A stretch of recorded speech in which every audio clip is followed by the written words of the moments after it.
a lot of teenagers say to me that something they don't like is that their parents, foster carers, do not take their relationships seriously. Okay.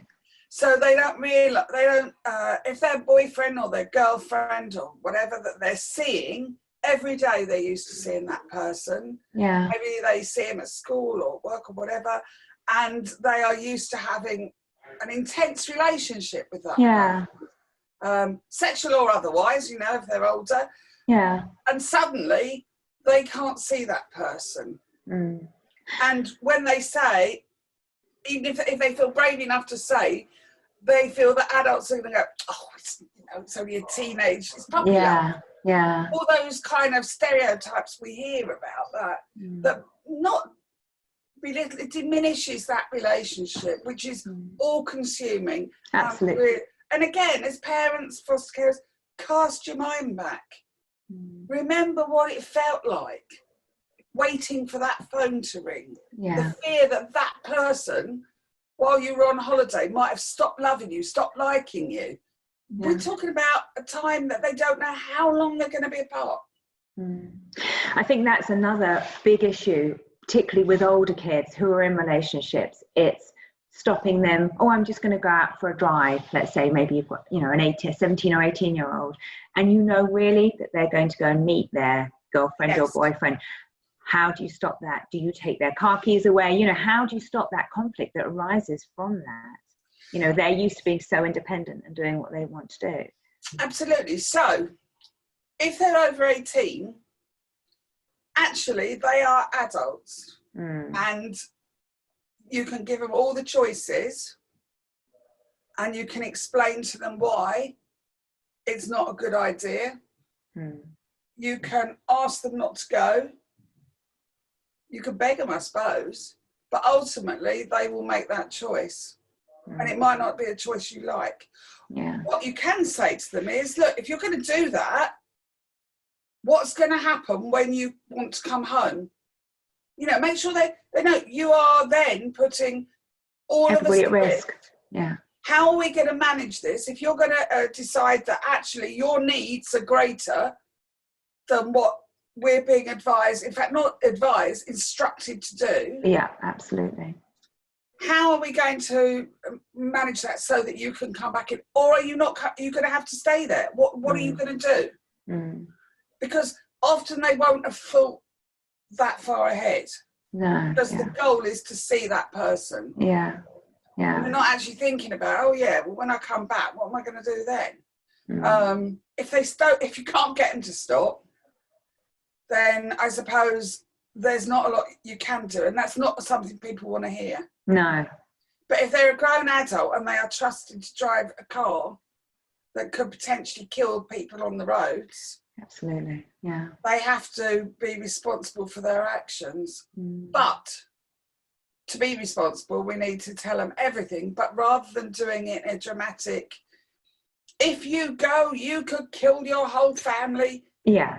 Again, it's about deep breath, whatever it is that you use to calm yourself.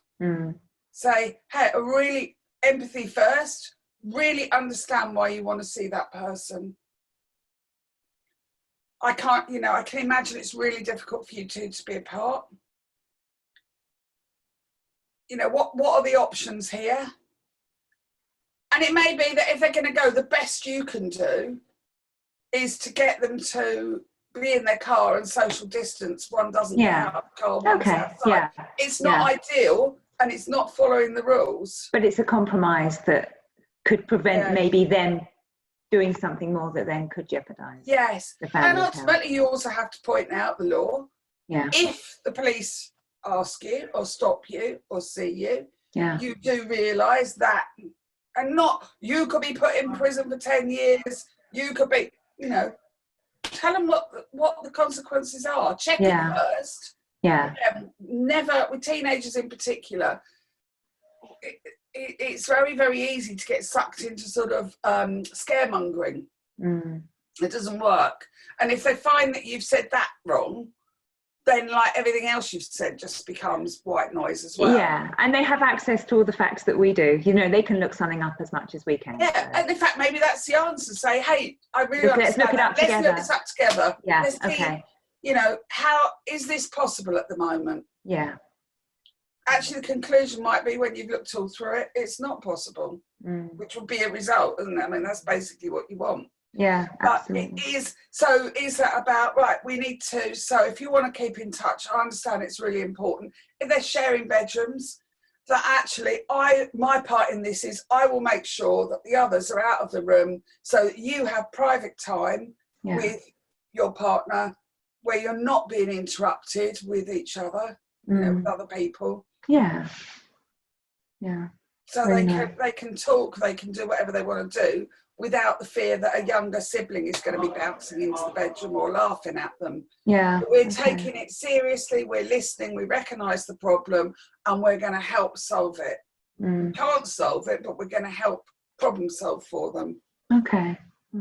So that's with cars and things. Yeah. If they're younger, I mean, I think we need to be really clear that what the rules are.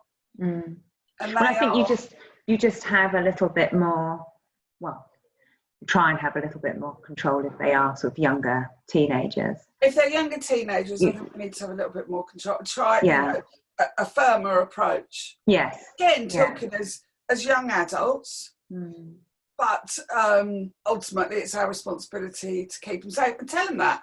Ultimately, if you go out and you get arrested because you're out there with your friends, it's me that's going to end up having to go to court with you, you know.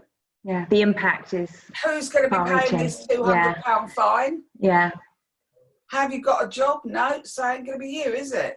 You know, practical, looking at it, rather than just saying no or going... I mean, the temptation is you just think, oh, for goodness sake, because you've got to deal with your own stuff as well. Yeah. And I think that's fair enough to accept that sometimes you'll get it right and other times you might not.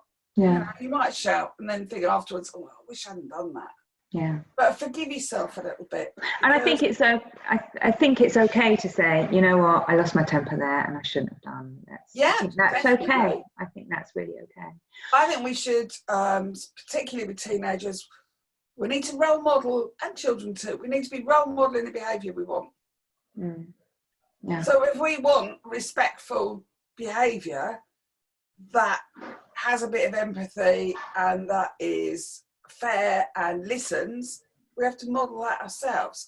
Yeah. Trying to lay down the law and shouting and being cross, that isn't, you know, you're likely to get it back, aren't you?